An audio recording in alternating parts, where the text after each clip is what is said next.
Okay, so we're talking about the book Zami, A Different Spelling of My Name. So I'm just going to begin by briefly synthesizing what you guys said about the book, and then I'll synthesize what I said about the book, and then I'll ask some questions for further discussion about the book. So first person I synthesized was Daniel, and he said that a big point of the book was that a lot of Audra's strength came from her mother Linda, and everything bad happened because the parents allowed it to happen, and everything good happened because the parents made sure that it did happen. Sorry, go away. Um, and another thing he said was being a lesbian was a new type of role to take on during this time, which is very true. And this was a big challenge for Audra, which is something that I said as well. The three main challenges for her were racism, sexism, and homophobia. Lauren said that a major part of the book was pretending, and that was a very important part of Audra's life. Lauren thought that Jenny was one of the most important characters for Audra, and that they began this reign of pretending together as sort of maybe a coping mechanism, and this is what made Audra go through many different phases and realizations in her life. Jenny was a very important character to the development of Audra's character, according to Lauren.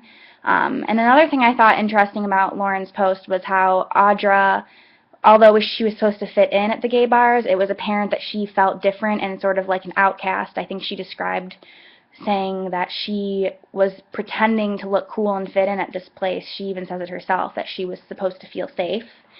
And pretending gave Audra control in situations that made her uncomfortable, and that every woman Audra was with helped morph her into who she eventually became. So that's Lauren. Beth thought that something very present in the book were analogies. She noted that Audra compared the gumball machines to slavery and thought they were a symbol of evil and didn't want to use them because she thought that it was just a way for white people to kind of maintain power over the African American people. And power and unequal power was a very prominent theme in the book. She says that Audra compares her menstruating for the first time to when she was using the mortar and pestle in the kitchen. I thought it was interesting how Beth found this and kind of made it really relevant, and how the analogy of her comparing the strength of the core of her body to use the instruments to this newfound power she felt beneath the pit of her stomach. And Beth just thought it was interesting how Audra used a lot of comparisons and analogies to describe her changing feelings and body throughout the entirety of the story. And then I basically thought that the most interesting aspect of the story for me was that the author, Audra Lorde, she was in this world where people were just racist, and being gay was something that was just very, not really spoken about. And although a lot of people were gay, it was just a very new thing at the time, and people just were afraid of it, didn't understand it. And Audra, she had this roommate, Rhea, and Rhea was not gay, but she didn't seem to mind that Audra was gay, but didn't seem to approve or really even acknowledge this.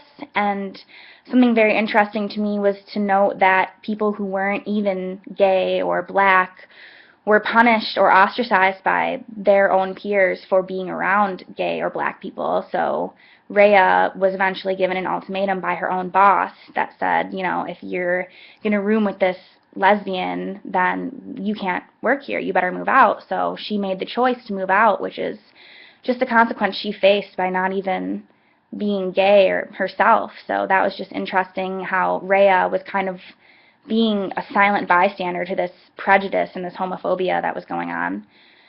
So some further questions for you guys that you can comment on. Just want to know what you think. What do you think was more of a struggle for Audra, being black or being gay? For me, my perspective, she was obviously black, but being gay was something that she had more control over. She could choose who to tell and who not to tell. And do you think that this was a way for Audra to gain some control in her life, kind of choosing who to tell she was gay? Like even when Rhea would ask her, how do you love her, talking about her one girlfriend that she was dating at the time, Audra kind of gave a response that was a little vague. And another question I have for you guys, Audra's parents seem to be distant with their children, had a peculiar way of raising them. Do you think Audra's mother raised her children this way on purpose to give them strength to deal with the atrocities of how other people treated them? And do you think Audra's mother's dismissive attitude towards racism was helpful or hurtful to Audra? So just looking forward to see what you guys had to say. Okay, thanks.